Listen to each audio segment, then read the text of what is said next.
Yo, what's good, my beautiful people? I want to thank you for tuning in to another Tyler Perry's Sistas review, season 2, episode 19, entitled Severing All Ties. I want to thank you guys for your constant support on the videos. Thank you for reaching out to me. I talked to so many of y'all today via Instagram and Twitter. I greatly appreciate y'all. Y'all don't even know, like, conversing with you guys, it really do mean the world to me, and I enjoy it immensely. So don't stop. Still reach out to me and do all that stuff. But you know what I'm saying? Without further ado, we're going to get straight into this video. Welcome to all the new subscribers. People who comment but ain't subscribed yet. Y'all go ahead and subscribe. If you like it, go ahead and hit that like button. Even if you don't like it, just go ahead and hit that like button for your girl. Greatly appreciate it. Thank you. Now, getting into this review, let me say that I never thought I would say this in a million years, but Maurice was my favorite person in last night episodes by far. By far. Everybody pissed me off. Everybody got on my nerves in some way. But Maurice, I thoroughly enjoyed him. And that rarely happens. When I say rarely, I mean rarely. But I thoroughly enjoyed Maurice last night. So the show opens up where it left off with Maurice coming home and hearing what he's hearing coming from Calvin's room. So, out walks this chocolate brother who is butt ball naked, and Maurice is kind of dumbfounded. He's enjoying what he sees, obviously. And so what we find out about this Q character, Q is a stripper. Q, whomever was in Calvin's room, he was giving it to them well, and I do mean well. Now the whole time he was kind of like flirting with Maurice, and I could tell Maurice's mind was just going, because it's like this dude was in there banking Calvin like that. Calvin. So I could, even though, he had this naked man in front of him, I know his mind was just going a mile a minute trying to figure out what in the entire hell is going on in my house right now. So Q was kind of weird to me. Q was very weird. He was definitely, giving some sexual vibes to Maurice. He said he was thirsty. So homeboy went into the kitchen. I was like, whoa, I wasn't expecting all of that, but thank you, Tyler, to get some water. And I was like, first of all, props committee. I'm going to need y'all to put something else in that refrigerator other than water and apple juice, but I'm going to let that slide. So, Maurice is kind of like, and he's in there referring to Calvin, because at that time he hadn't said his name. So he was like, yeah, we going on round 4. Maurice was like, 4? When I say I had like laughing from the gut laughs with Maurice, that thing was so funny. So that interaction was just really weird. It was humorous. But Q goes back in the room. But before he does that, we find out that Q does meth. I was like, well, damn, hold on now. And so Maurice was asked, could he see his teeth? Because that's one of the things that happen when you take meth. It rots your teeth out. And so he was like, yeah, that's why you got to do like just a little bit of it.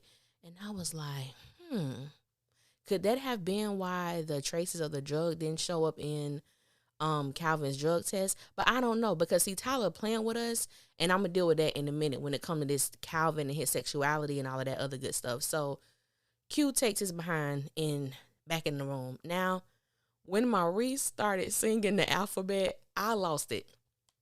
I absolutely lost it. I think this is the most I have ever enjoyed Maurice in my life.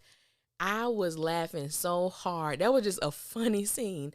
And the alphabet was, it was just enough for me. It really was just amazing. So after that, we get to Karen and Aaron. And so they're in bed. Now, I ain't gonna lie to y'all. I ain't gonna lie. Now we know that it is obvious that Karen is sexually frustrated. I would be too.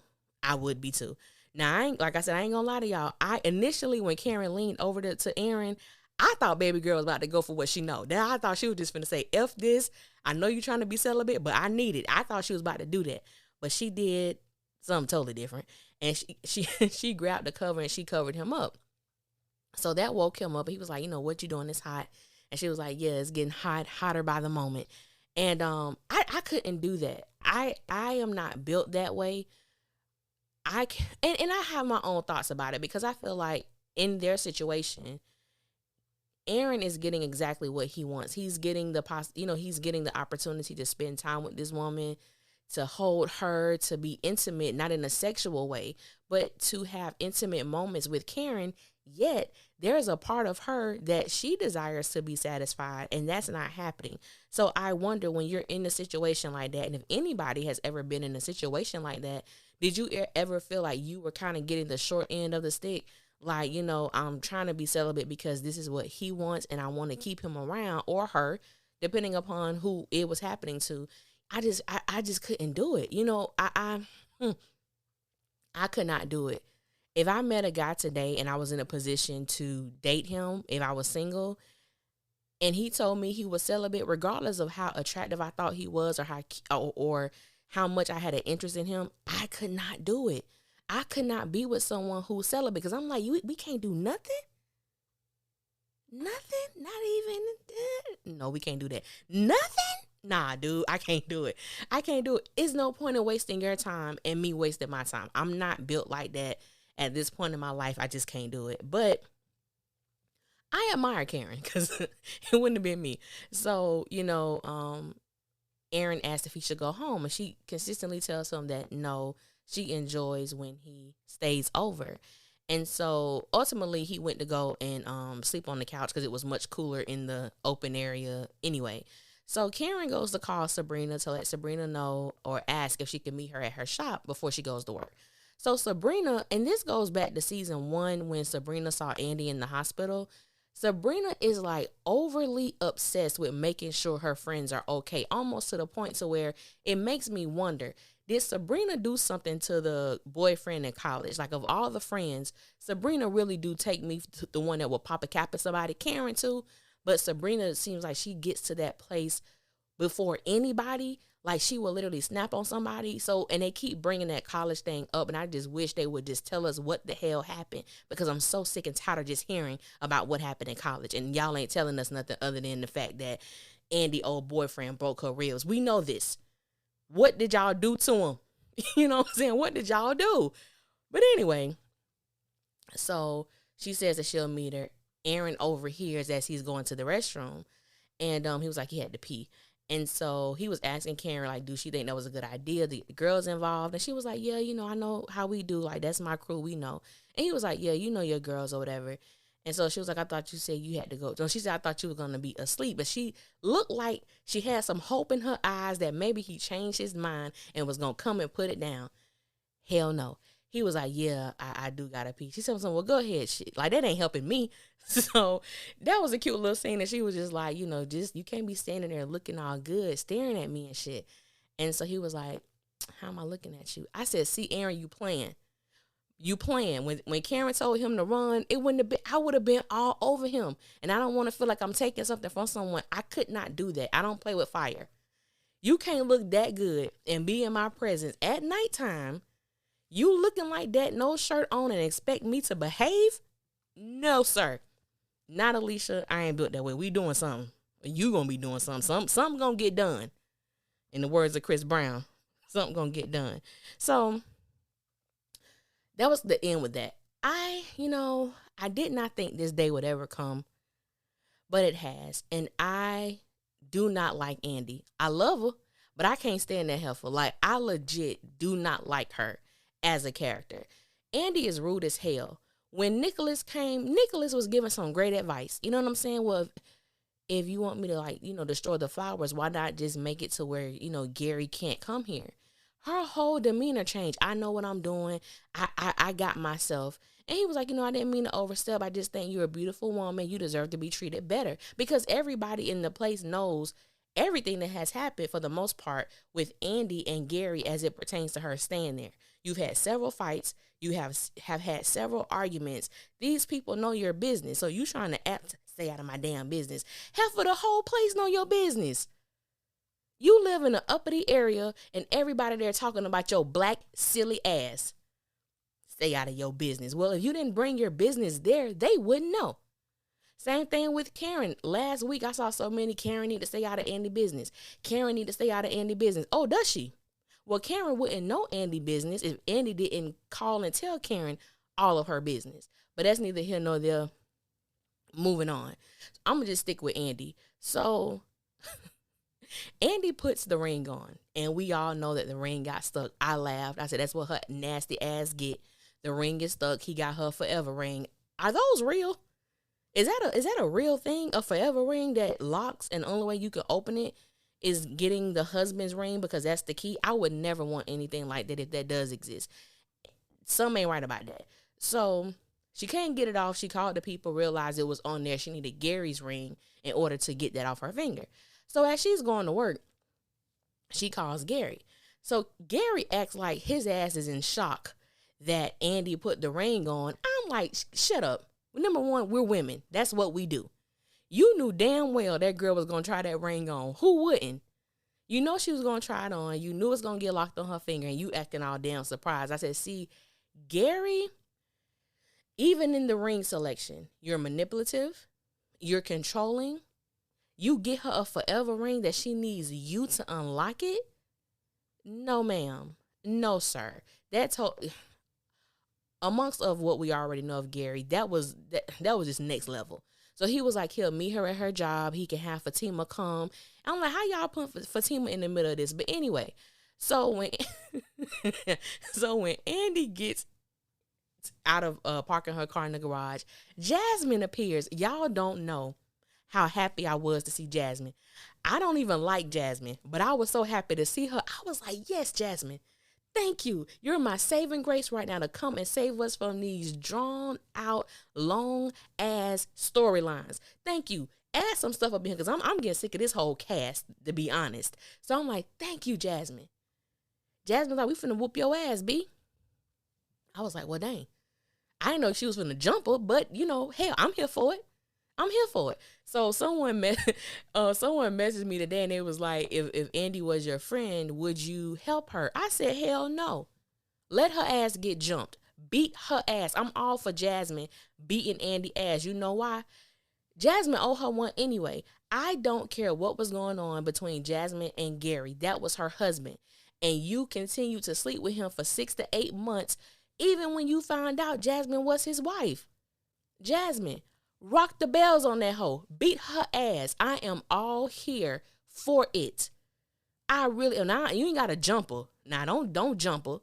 But one-on-one, you probably could take Andy. You know what I'm saying? Andy, one of them girls I feel like talk a lot of mess, but she ain't got no hands. That's how I feel about Andy. But that thing got me. I was so happy to see Jasmine's face. Serve it up to Andy. I'm all here for it. So, Fatima and Zach.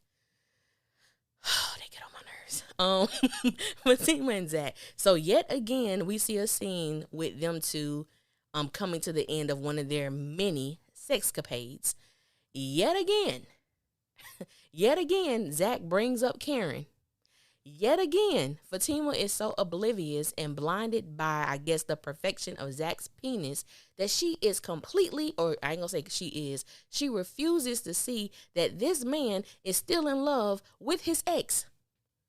Zach brings up Karen almost every opportunity that he can get. So even though most of the times it's in a degrading or nagging way, he still finds a way to wove her into his situations. And Fatima's always, no, I don't want to hear about that. And I said, Fatima, you might want to shut your ass up and listen one good time, because if you knew what really happened, and this is one thing I do not like about men. Women do it too, but I've seen the majority happen with men.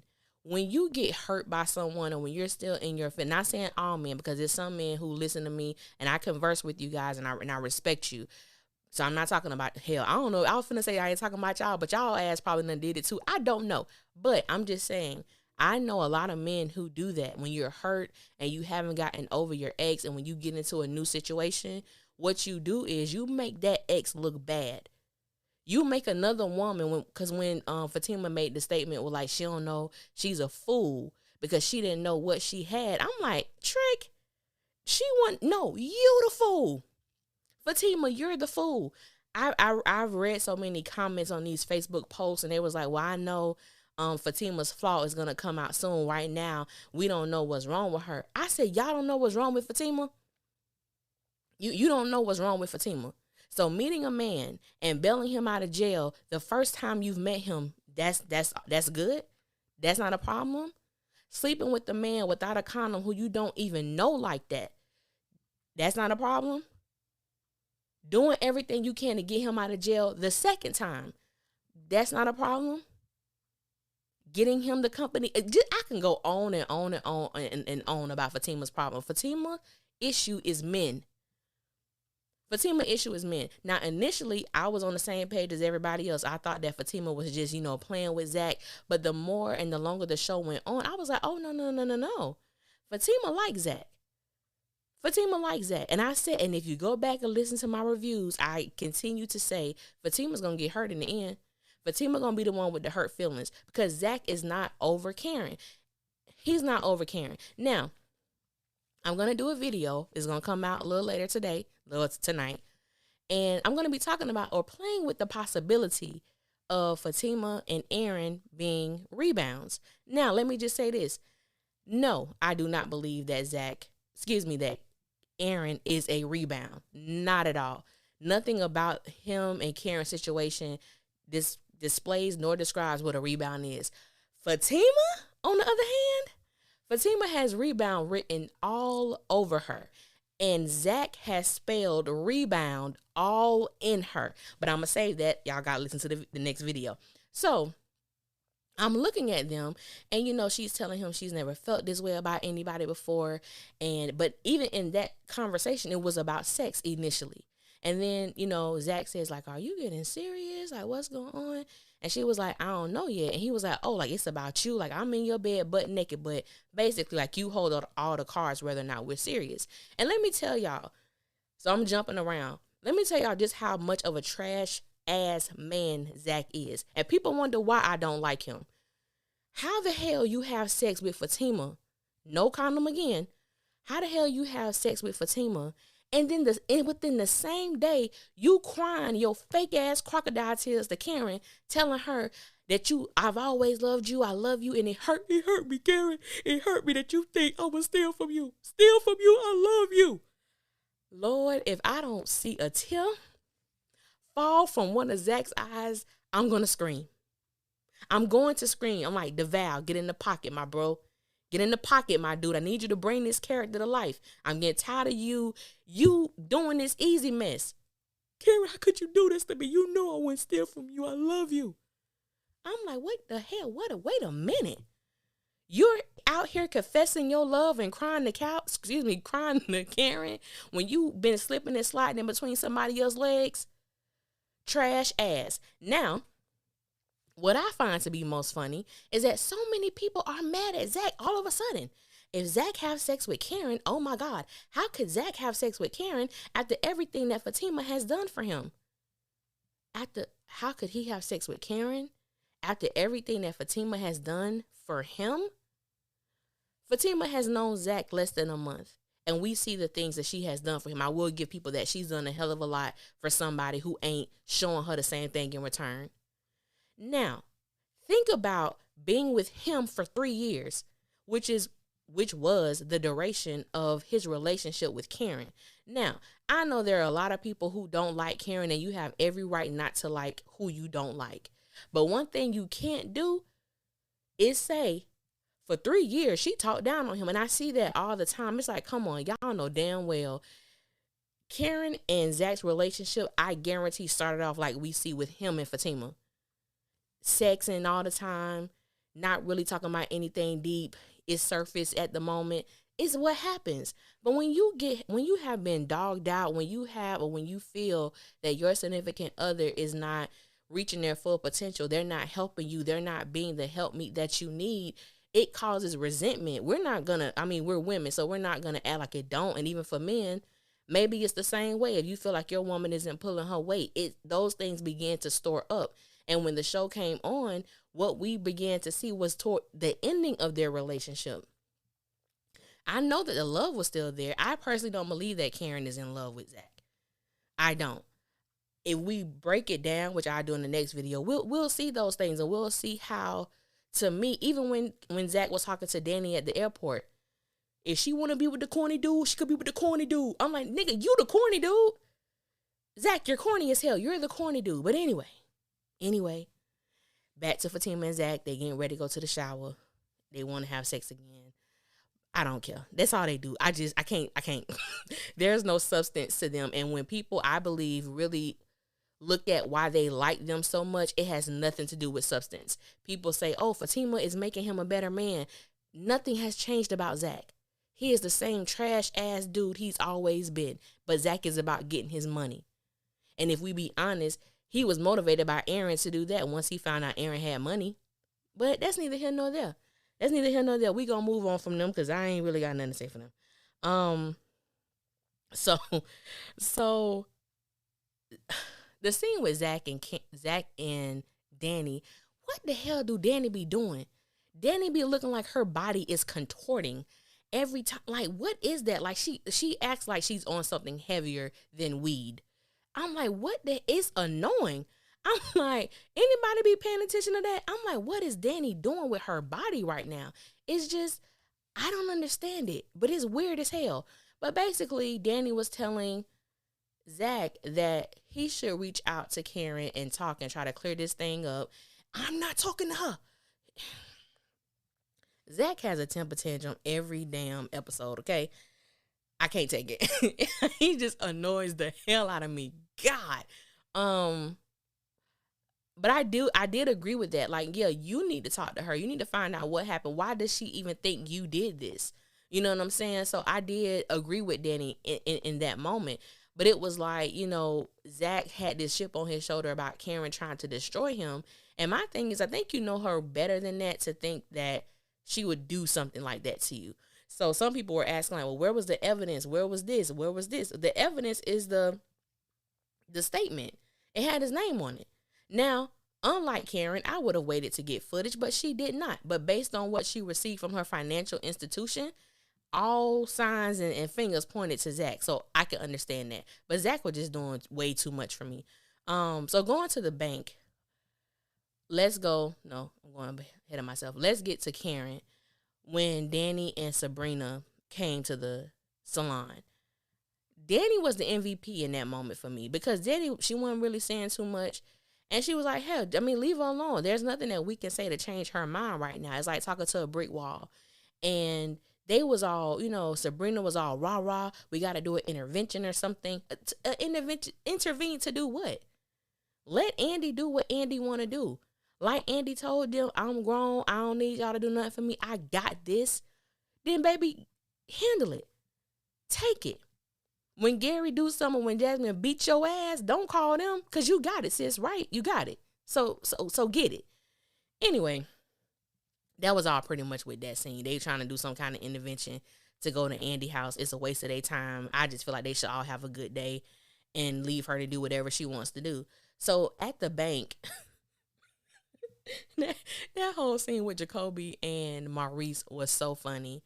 Because I guess that was Jacoby's way of letting Maurice know that, hey, I'm trying to be cool with this and how you roll, and by saying the B word that many times, I'm trying to prove, bro, that, you know, ain't no beef with us and we cool. So Maurice was looking like, what the hell are you doing? I thought that was a little funny scene. So then Sabrina comes and you can see the little sexual awkwardness between her and Jacoby. So Maurice instantly thinks that they've had sex. I would have thought the same thing. And so she tells him, like, no, they did not. They went to happy hour. He was like, but he had dessert. No, they didn't do anything. She told Maurice that Jacoby had, like, the biggest thing she had ever seen. And the look on Maurice's face was hilarious. And Sabrina, Jesus. She's like, but, you know, I'm still feeling Calvin. I said, shut up, Sabrina. Shut up. No, you're not. You're not feeling Calvin, because if you was feeling Calvin, you would have been making some strides to correct what happened between y'all, and you weren't. Your whole thing is, I'm going to wait till he call me. That man wasn't calling you. He wasn't calling you, but you feeling him. Shut the hell. Oh, gosh, he touches a nerve, my God. But Maurice was basically like, no, you might not want to do that, because he done moved on. So, in a nutshell, Maurice basically told Sabrina about what he heard coming from Calvin's room, and it was, you know, told him that it was with the guy. Do I feel Maurice should have said that? No, because he had not talked to Calvin first, and he did not know all the details. So just from that conversation, Sabrina goes into her office. She calls Calvin, leaves him this crazy message, and was like, we're done. We're over. I have to pause there because I have to ask my ladies this. I do. Now, from what I've seen on the show, Karen and Aaron has been the only couple to specify the nature of their relationship. And that's how I am in real life. It's never, oh yeah, we're going out on these dates, we hanging out. It is not safe for a man to assume with me that we're in a committed relationship. If you and I don't have that conversation, you should never think that we are committed. And I had this situation before, and where I was dating this guy, and I was also seeing someone, I was messing with someone else too. But in guy one's mind, we were together. He thought we were on the verge of getting engaged, and I'm like, whoa. How did you come up with that? Because I told you I was seeing, I'm very open. I told him that I was seeing someone else. You're not the only one. So how could you make up in your mind or believe that we were on that path? I was 21. I was young as hell. I was wilding. So I'm just like, if we don't have a conversation, we ain't together.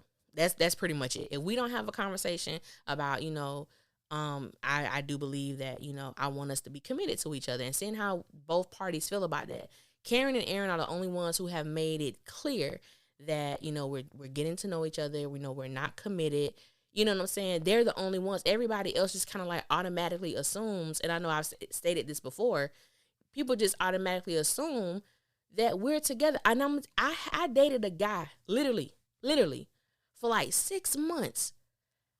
And I just liked him a little bit. What keep it up. It was sex. And some men believe that women can't do that. It's nothing to brag about, but I'm definitely one of those women where I could be around you all the time and never garner romantic feelings for you. I just may just want to continue to have sex with you, and that's it.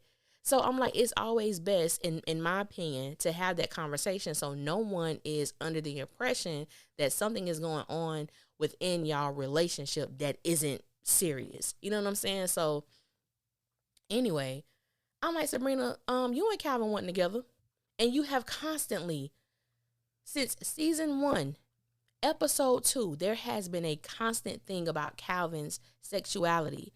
And so I didn't appreciate her leaving that message for him. Now, I will say, when Calvin walked his happy when he walked his happy ass in that bank, I said, what the hell does Calvin have on?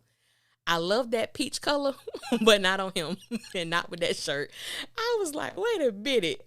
Same thing with Sabrina. Well, I don't even know what the hell Sabrina had on that day at work. They should have sent her home to change. What the hell did Sabrina have on? Oh, God. So Maurice was kind of alluding to the fact that, he was shocked that Calvin could sit down so easily. And Calvin was kind of looking at him like, what the heck? Like, what's up with you, bro? What you talking about? And so Maurice kept alluding that, Calvin had sex with a man.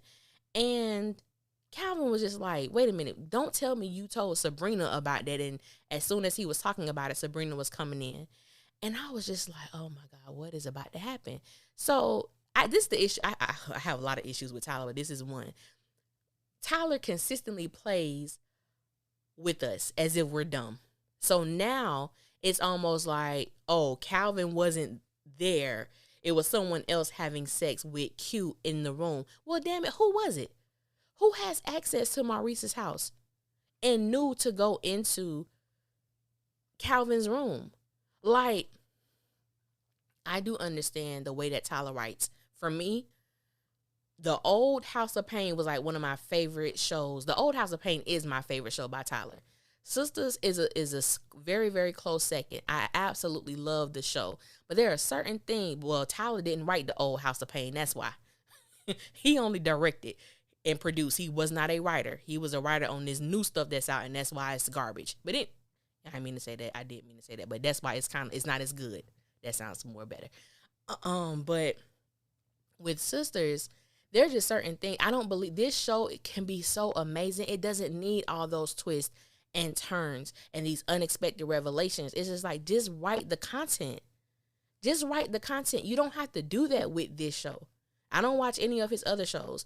Well, bruh, but it's like you don't have to do that with these shows. I think everything you need to make these shows like a true factor in the black community, it's there. You don't have to go overboard. You don't have to do that. But basically, Sabrina and Calvin get into it. He tells her that, you can do whatever you want to do. She says it's over. I'm like, Heifer, you said this in the damn voice message. He was like, whatever we had, it's over. It's done. I said, well, damn it, she just said that. The repetitive dialogue, my God, it is a nuisance. It is a true nuisance. And so Sabrina was like, well, I can have any man that I want at any time. I said, Sabrina, shut up. You don't even sound right saying that. And he was like, yeah, you do that. You do that. And he was like, you know what? F you. And then he walked out. I think I covered all the scenes. This episode, I don't even know what to think. So let's get to this preview. So the preview, there are two previews. So the one that they have on Twitter, it was almost like they were trying to allude that Karen and Zach was possibly having sex in her office when Aaron came by the second time. And he was like, yo, they arguing in there? Because we saw nosy ass Pam with her ear up to the door.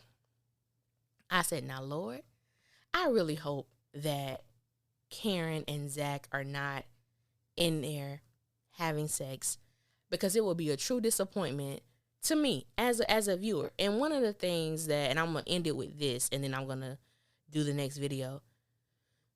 The way that Tyler has written Karen, I do not believe it definitely was intentional.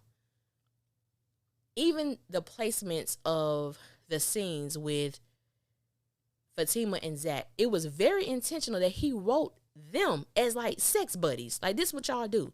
Then you have Aaron and Karen, who have, he got a little taste, but he didn't get to finish because we all know what happened with that. I'm not going to get into that.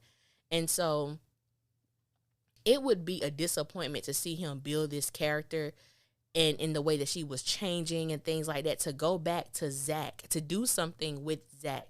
Like, it's so, and I hate struggle love. So it really has nothing to do with the character Zach per se, but I hate the narrative of struggle love that is presented in the black community. There are so many successful black couples and happy black couples and,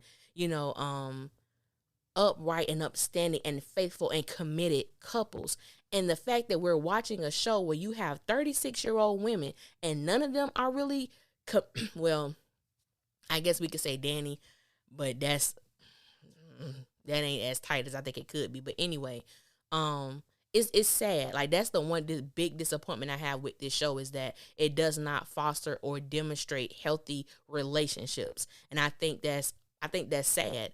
And I think that it can happen. And I really thought that it was going to be going in that way with Karen and Aaron. I'm not giving up on them yet, because I really don't believe, I think that putting them back together is too easy and it's too predictable.